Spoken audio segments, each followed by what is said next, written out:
Imagine waking up on a Monday morning in Chicago. The alarm screams at 6:30 a.m., but you've already been awake for half an hour, scrolling through emails on your phone. Deadlines pile up in your inbox. A text from your ex drags you back into old wounds. The news blares in the background, politics, disasters, arguments, and suddenly, even before you've brushed your teeth, the weight of the world is on your shoulders. By the time you pour your first cup of coffee, you already feel behind. Then comes the traffic jam. Horns blaring, people cutting you off, frustration boiling in your chest.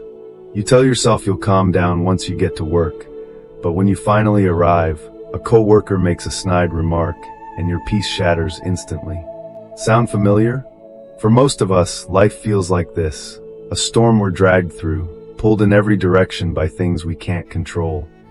People's opinions, financial stress, unexpected losses, the endless noise of the world. We get angry when insulted, desperate when we lose, anxious about tomorrow, and nostalgic for yesterday. We ride a roller coaster of highs and lows, never feeling truly steady. But what if life didn't have to be that way? What if no insult could pierce your heart, no loss could steal your peace, and no storm, no matter how violent, could shake the ground beneath your feet? What if you could walk through the chaos of life with the calm strength of a mountain? Steady, unmovable, free. The truth is, storms will come. People will disappoint you. Plans will fail. Loved ones will leave. Pain is part of being alive.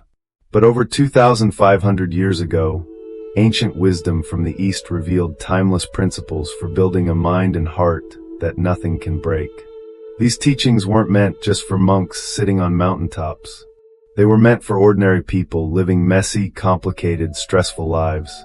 People like you and me.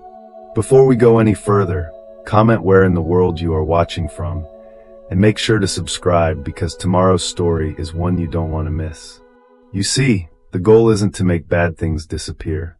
That's impossible. The goal is to meet them with such inner steadiness that they lose the power to control you. Imagine standing in the middle of a hurricane, yet inside, you feel as calm as a still pond. That's what it means to become unshakable. And here's the good news. This isn't mystical or unreachable. It's practical.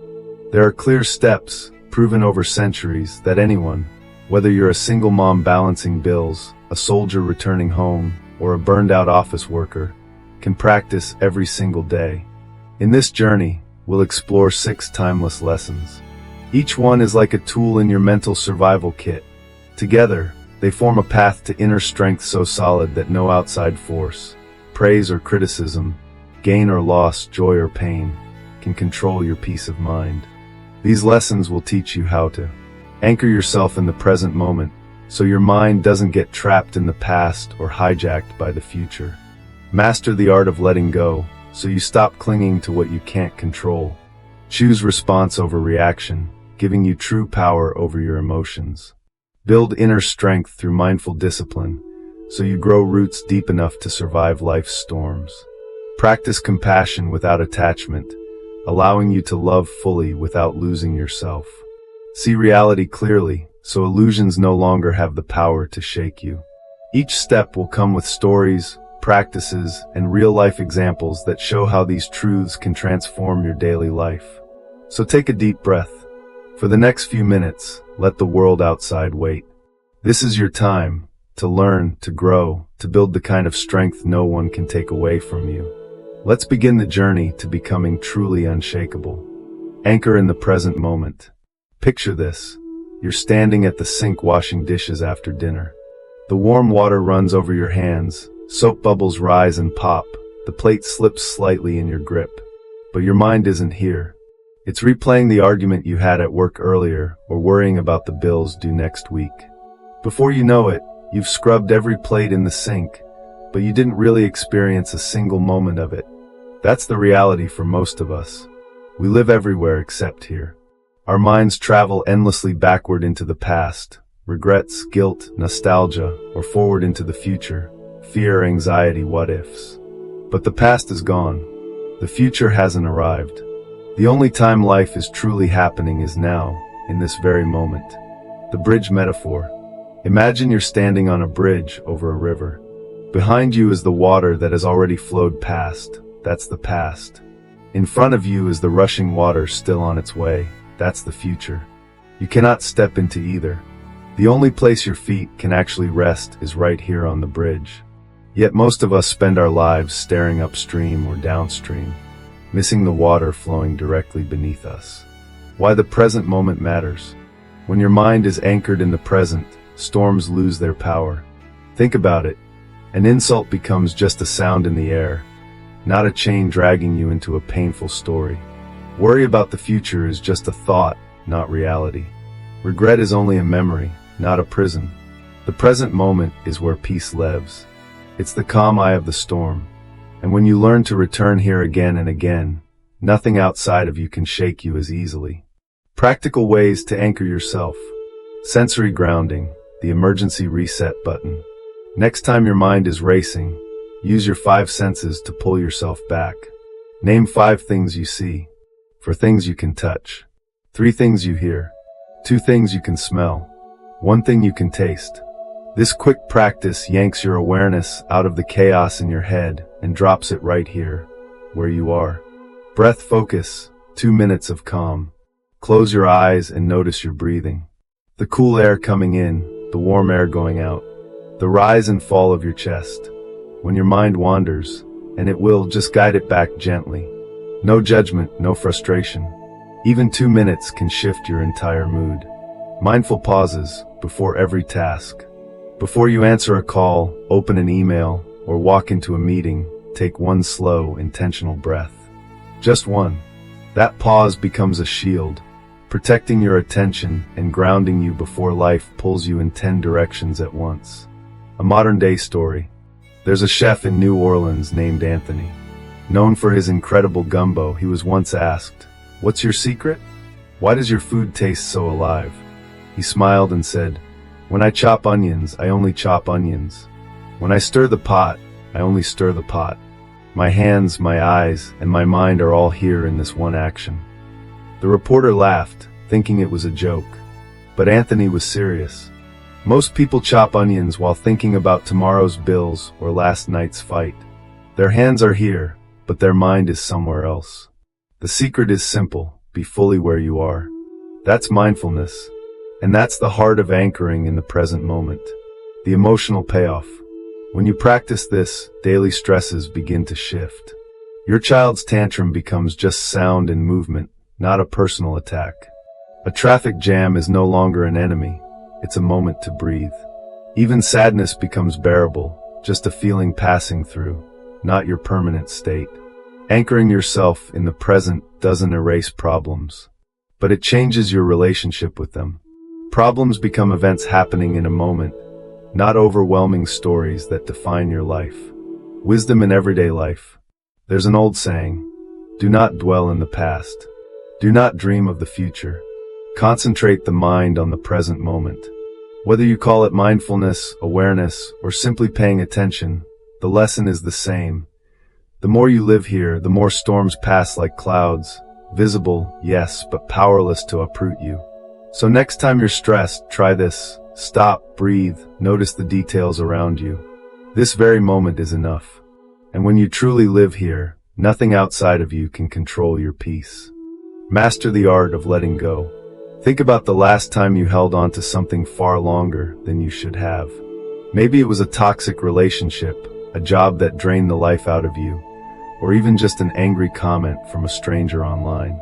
You replayed it in your mind over and over, each time fueling the fire a little more. Instead of moving forward, you carried the weight of it everywhere you went. That's the trap of clinging, and it's one of the biggest sources of suffering in our lives. Why we suffer when we hold on. Life is constant change. People leave. Jobs end. Bodies age. Opinions shift. Yet we try to freeze everything the way we want it to be. We say, this relationship must last forever. I need this job to define my worth. I can't forgive them because they don't deserve it. But when we grip something that was never permanent in the first place, we set ourselves up for heartbreak. Imagine holding a fistful of sand. The tighter you squeeze, the faster it slips away, grinding painfully into your skin. That's what attachment feels like. The more we cling, the more we suffer. A modern example. Take Emily, a marketing manager in New York. After 10 years at her company, she was laid off during budget cuts. She was devastated, replaying the scene of her boss breaking the news again and again. For months she introduced herself as, "I was a manager at," clinging to a role that no longer existed. It wasn't until she began volunteering at a local nonprofit that she realized something powerful.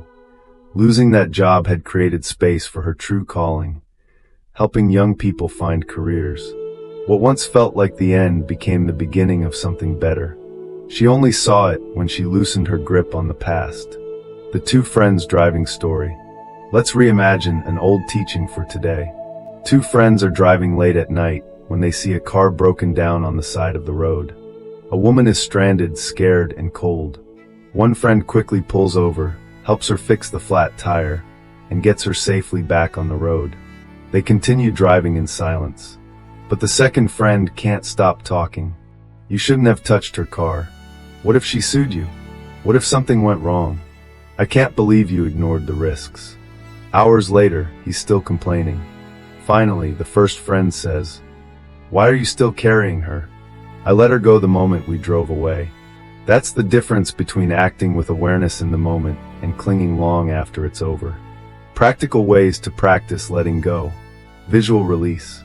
Write down a frustration, regret, or resentment on paper. Read it once, then tear it up or burn it safely. Watch the paper turn to ash. Feel the weight lift as you symbolically release what no longer serves you. Small daily experiments. Practice letting go in tiny ways. Donate a shirt you never wear. Forgive someone for cutting you off in traffic. Release one unhelpful thought before bed. Each small act strengthens your letting go muscle. Observe impermanence. Watch a candle burn down. Notice flowers bloom and fade. Even your morning coffee cools and disappears sip by sip. These everyday reminders show us that change isn't a tragedy. It's the natural rhythm of life. The pain of holding on. Let's be honest, letting go is hard because holding on feels safer. We think, if I hold this anger, I'm protecting myself. If I hold on to this job title, I'm still valuable. If I hold on to this relationship, I won't be alone. But the truth is, holding on doesn't protect us. It poisons us. Anger is like gripping a burning coal. You only end up burned. Resentment is like drinking poison and waiting for the other person to die. The freedom of release. One man shared this with me after a bitter divorce. For 2 years, I carried around the weight of what she did. Every day I replayed the betrayal. And one morning, I just woke up exhausted. I realized she wasn't the one trapped. I was. The moment I chose to let go, I felt lighter than I had in years. Letting go doesn't mean you stop caring. It doesn't mean what happened was okay. It means you've decided not to let it control your life anymore. The shift in perspective. Here's a thought experiment. Imagine someone insults you online. You could carry it for days, build a whole story about what they meant, plan clever comebacks. Or you could see it as just pixels on a screen, meaningless unless you choose to give them meaning. The power is yours. Always. The wisdom in everyday life. There's a simple truth. You only lose what you cling to. Letting go isn't weakness. It's strength. It's choosing freedom over chains, peace over constant struggle. So tonight, try this. Write down one thing you're carrying that's too heavy. Then tear it up. Let it go. Feel the relief in your chest, the space in your heart. That's the first step toward becoming truly unshakable. Choose response over reaction. Picture this. You're driving home after a long day. Someone cuts you off on the highway, nearly clipping your bumper. Your blood pressure spikes. Your grip tightens on the wheel. You're seconds away from rolling down the window and yelling, or worse, tailgating them to teach them a lesson. That's reaction. Automatic. Explosive. Blind. Now imagine the same scene, but this time you pause. You take a breath. You feel the anger rise like a wave, but you don't let it crash. You remind yourself, in 1 year, will this matter? Probably not. You choose not to chase the car. Instead, you turn on the radio, exhale, and continue your drive. That's response. Conscious, intentional, free. The difference between reaction and response. Reaction is instinct, fast, fiery, often destructive. It's the match that sets the whole forest on fire. Response is awareness, measured, thoughtful, aligned with your values. It's seeing the spark and choosing whether to fan it or snuff it out. Most people live as puppets of reaction. A cruel comment jerks their strings. A compliment lifts them up. They're tossed around by every tug of circumstance. But when you learn to respond, you cut the strings. You hold the control. The Facebook fight. Let's bring this into the digital world. Maria, a teacher from Texas, posted a simple opinion on Facebook about local school policies. Within minutes, the comments exploded with anger. Strangers mocked her, called her names, twisted her words.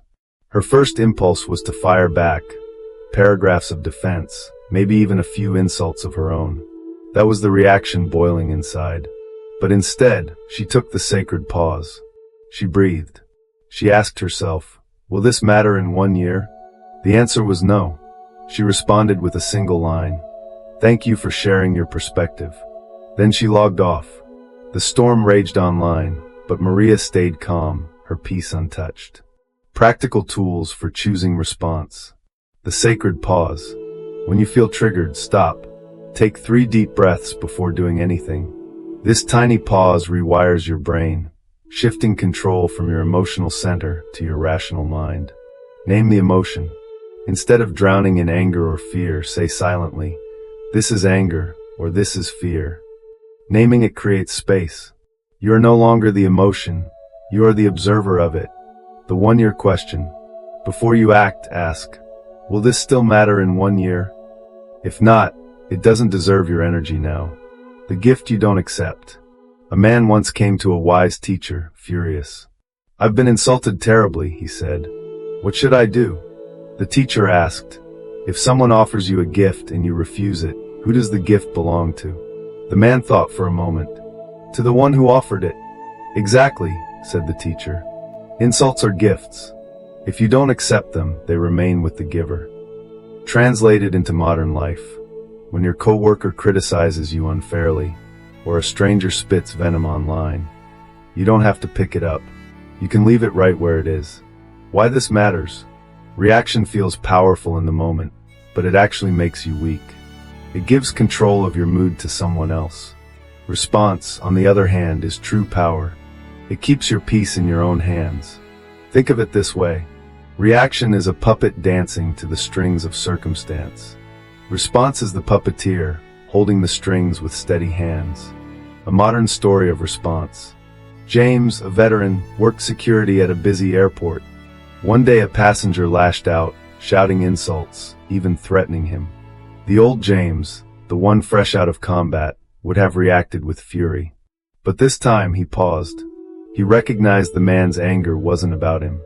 It was about fear, stress, maybe even pain the man carried. James calmly called for backup, resolved the situation without escalation, and later said, for the first time in years, I felt in control, not of him, but of myself. That's the shift. Power isn't controlling others. It's controlling yourself. How it changes your life. When you practice response over reaction. Arguments at home shrink instead of exploding. Online fights lose their grip on you. Road rage turns into road peace. Even heartbreak and loss meet a calmer heart. This doesn't mean you suppress emotions. It means you choose what to do with them. Wisdom for everyday living. There's a timeless blessing. A mind unruffled by fortune, from sorrow freed, from fear liberated. This is the greatest blessing. Every insult, every disappointment, every frustration offers you a choice. Will you react blindly, or will you respond wisely? The next time someone pushes your buttons, remember, you don't have to dance. You can pause, breathe, and choose. That choice is freedom. That choice makes you unshakable. Cultivate inner strength through discipline. When life is calm, it's easy to feel peaceful. Anyone can smile on a sunny day, when the bills are paid, the kids behave, and work runs smoothly. But what happens when the storm hits? when you lose the job, when your child gets sick, when someone you love betrays you. That's when true strength is revealed. And here's the hard truth. If you haven't trained your mind, even a small setback can knock you flat. But if you've built inner strength through daily discipline, no storm can uproot you. What discipline really means. In our culture, the word discipline often sounds harsh, like punishment or restriction. But real discipline isn't about beating yourself up. It's about creating habits that build resilience. Think of your mind as a tree. Without care, it grows wild, thin branches snapping in the wind. But with steady tending, watering, pruning, strengthening roots, it becomes strong enough to stand through hurricanes. Discipline is that steady tending of the mind. It's not glamorous.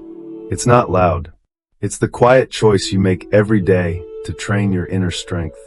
A morning in Boston. Take David, a 45-year-old father in Boston. It's the dead of winter. His alarm rings at 6 a.m. Every bone in his body wants to hit snooze and stay under the warm covers. But David made a commitment, 10 minutes of meditation before work. So he sits.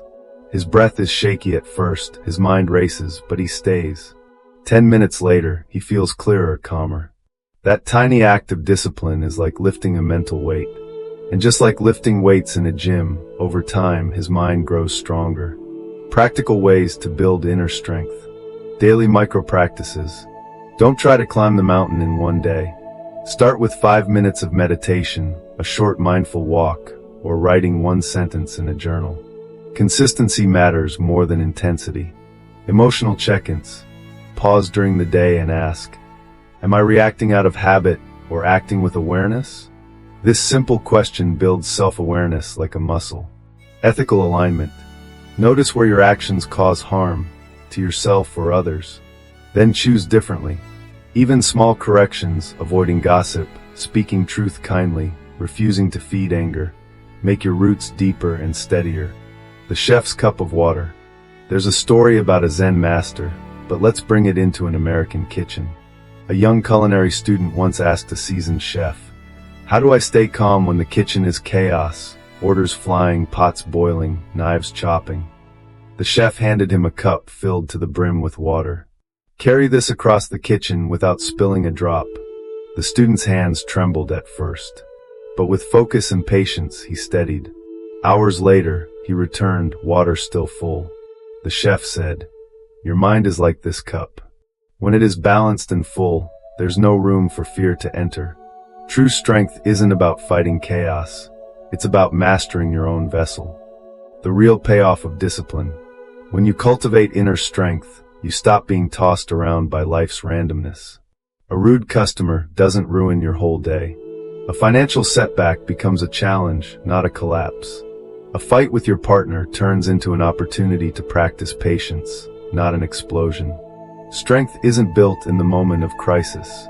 It's built in the quiet, unseen hours before. A story of resilience. Consider Sarah, a nurse in Los Angeles during the pandemic. She worked exhausting 12-hour shifts, surrounded by suffering and fear. Every night, she wrote 3 lines in a journal. One thing she was grateful for, one thing she learned, and one act of kindness she witnessed.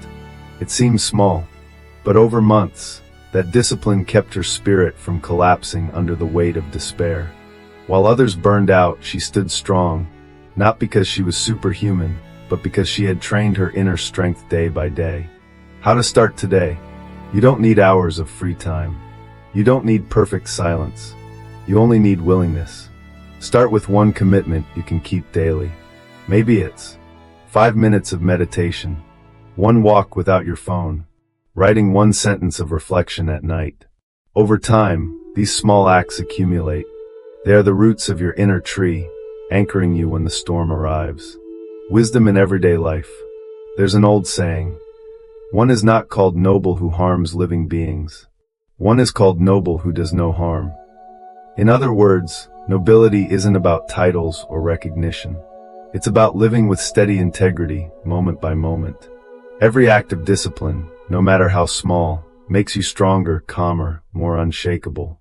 So tomorrow morning, when your alarm goes off, don't hit snooze. Sit up, breathe, Start your day with one conscious act of strength. Over time, those acts will stack up into a fortress no storm can break. Practice compassion without attachment. We often think that to love someone means to hold on tightly, to make sure they don't slip away, to worry constantly about what they do or how they feel. But real compassion, strong, steady, unshakable compassion, doesn't cling. It cares deeply, but it doesn't chain itself to outcomes. The trap of attachment in compassion. Attachment sneaks into kindness more often than we realize. Helping a coworker, but secretly waiting for praise. Listening to a friend, but feeling resentful if they don't take your advice. Loving your child so fiercely that you can't let them make their own mistakes. The problem is this: when compassion gets tangled with attachment, it's no longer pure. It turns into control, expectation, even disappointment. True compassion is like a lamp in a dark room. It shines naturally. It doesn't demand gratitude. It doesn't say, "I'll light up for you, but only if you thank me." It shines because shining is its nature. A modern story of compassion. Take Michael, a project manager in Seattle. His coworker, Jenna, was drowning in deadlines. Michael stepped in, stayed late, and finished a report for her. The next morning, he waited for a thank you. Nothing. Jenna didn't even mention it. Instead, she criticized a small typo. Michael felt furious. After everything I did for her? That's compassion tangled with attachment. He helped, but his happiness was chained to her reaction. Weeks later, Michael tried again, this time with a new mindset. He told himself, "I'm helping because I choose to. Whether she notices or not doesn't matter." And when Jenna once again failed to acknowledge it, he shrugged, smiled, and went on with his day, lighter, freer. That's compassion without attachment. How to practice this kind of compassion?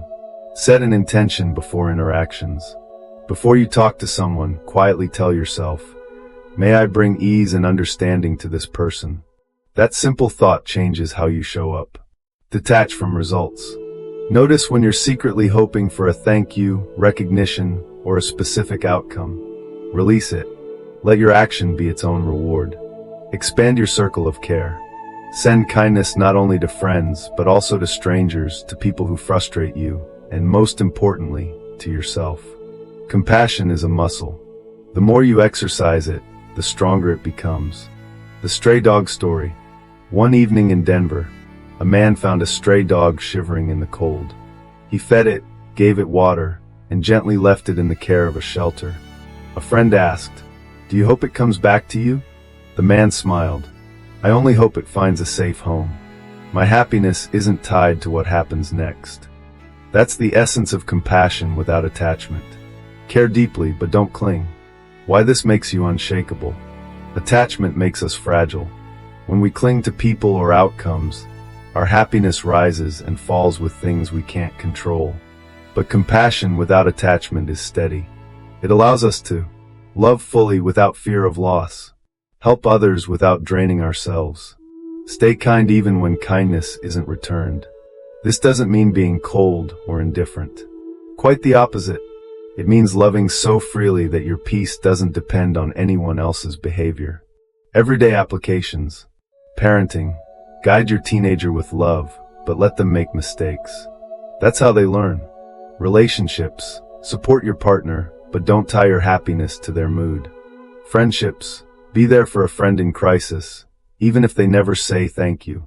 A nurse's lesson. During the pandemic, a nurse named Olivia worked endless shifts. She comforted patients who often didn't survive. Families couldn't visit, so she held strangers' hands as they took their last breaths. Many never said thank you. Many never could. Yet Olivia kept showing up, day after day. When asked how she endured, she said, "I don't do it for thanks. I do it because compassion is who I am." Their response doesn't change that. That's the heart of unshakable compassion. Wisdom for everyday life. There's an ancient saying, radiate boundless love toward the entire world. Notice it doesn't say, radiate love only if people deserve it. It doesn't say, radiate love only if they thank you. Just love, boundlessly. The next time you show kindness, release the need for applause. Shine like the lamp in the room. Shine because it's who you are. That's when compassion becomes unshakable. See reality clearly. Most of our suffering doesn't come from what actually happens. It comes from the stories we tell ourselves about what happens. A breakup feels like, I'll never be happy again. A job loss feels like, my life is ruined. A harsh comment feels like, everyone must hate me. But here's the truth. None of these thoughts are reality. They're interpretations, distortions, illusions. When you see reality clearly, you stop confusing your thoughts with the truth. And that changes everything. The foggy window metaphor. Imagine looking at a beautiful painting through fog glass. The shapes look distorted, harsh, maybe even frightening. But once you wipe the glass clean, you see the real picture, balanced, colorful, often beautiful. That's what meditation and mindful awareness do. They wipe the glass.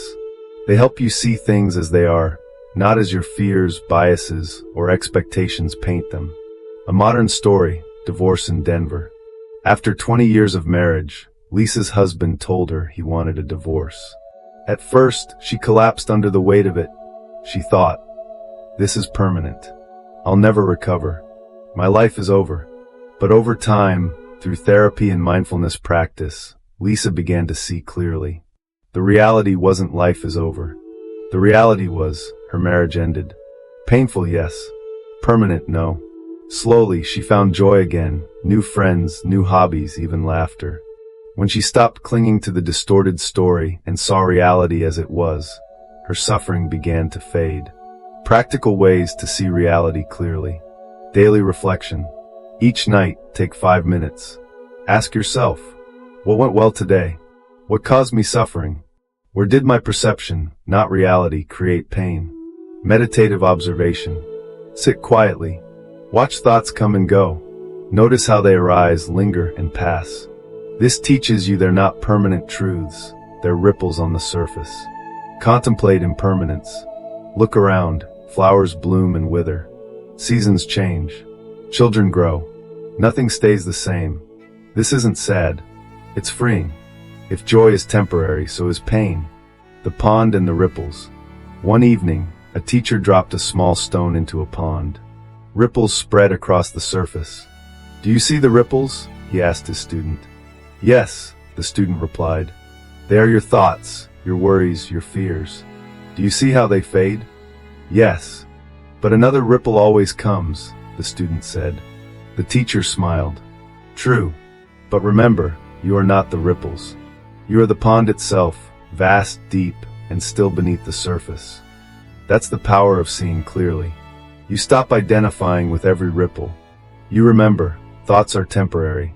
You are something deeper, steadier, more unshakable. Why this matters?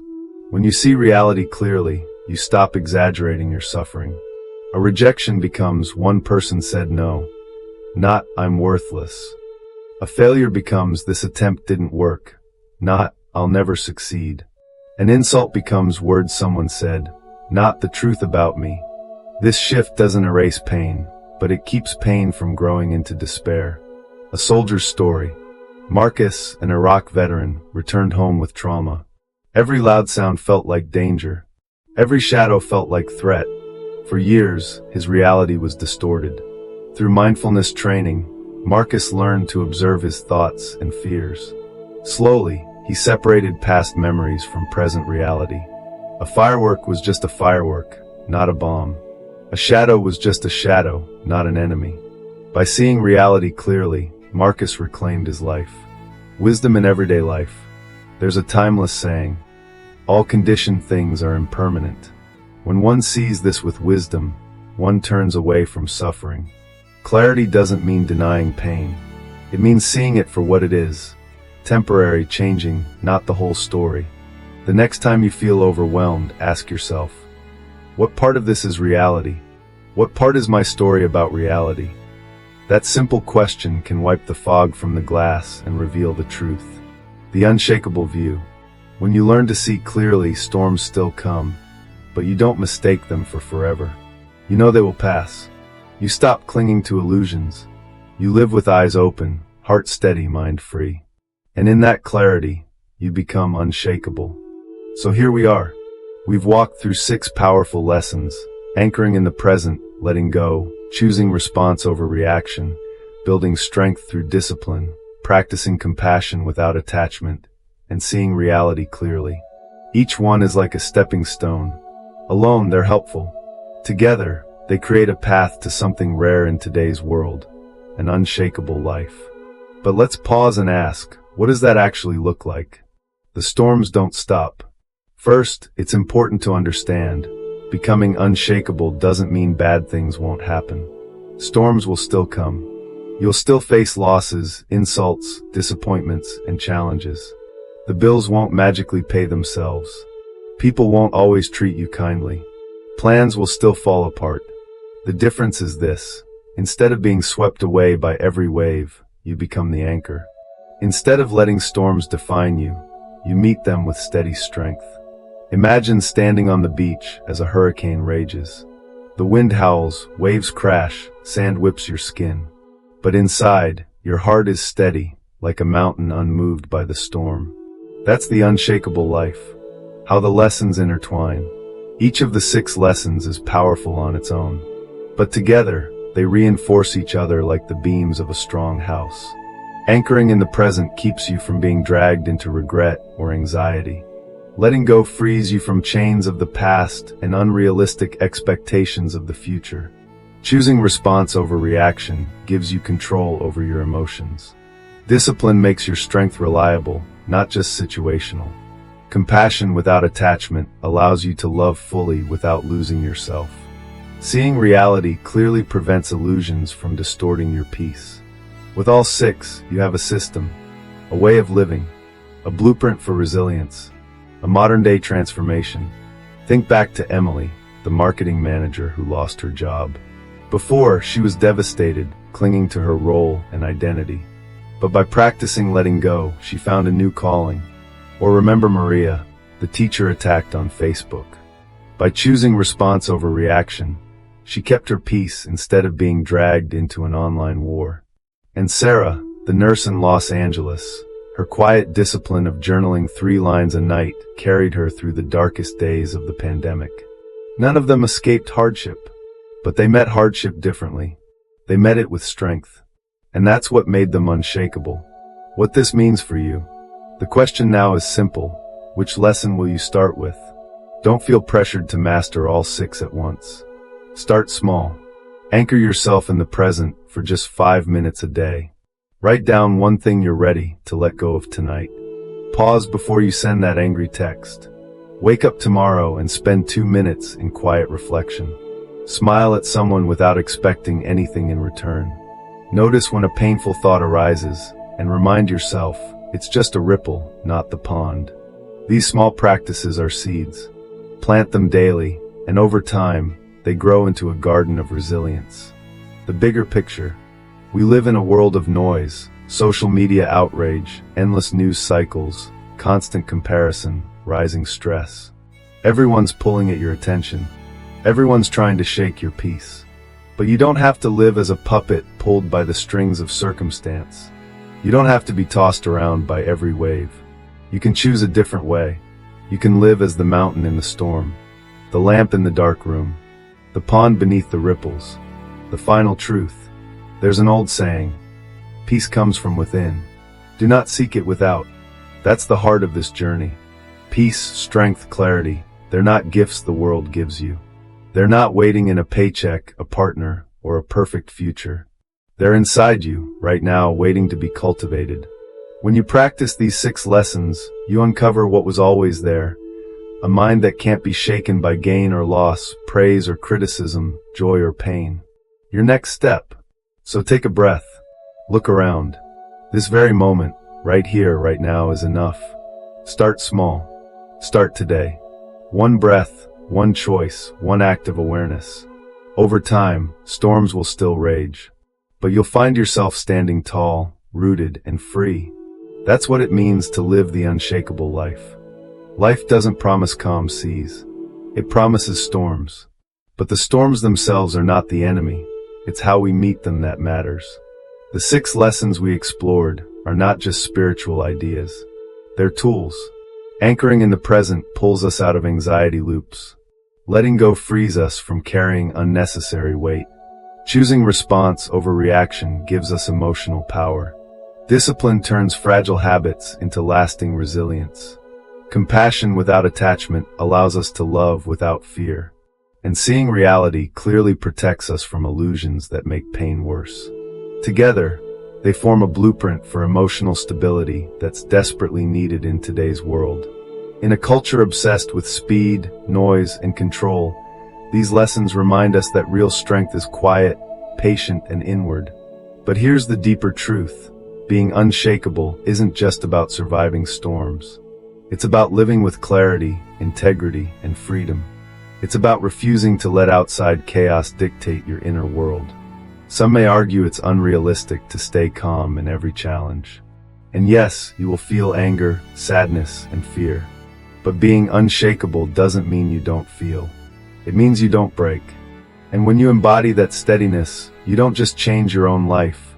You become a source of calm for everyone around you. If these lessons spoke to you, don't let them just be words. Pick one, just one, and practice it today. Maybe it's a mindful breath before you open your inbox. Maybe it's tearing up a resentment you've carried too long. Maybe it's simply reminding yourself, I am the pond, not the ripple. Now, I want to hear from you. Which of the 6 lessons do you feel you need the most right now? Presence, letting go, response, discipline, compassion, or clarity? Drop it in the comments. I read every one.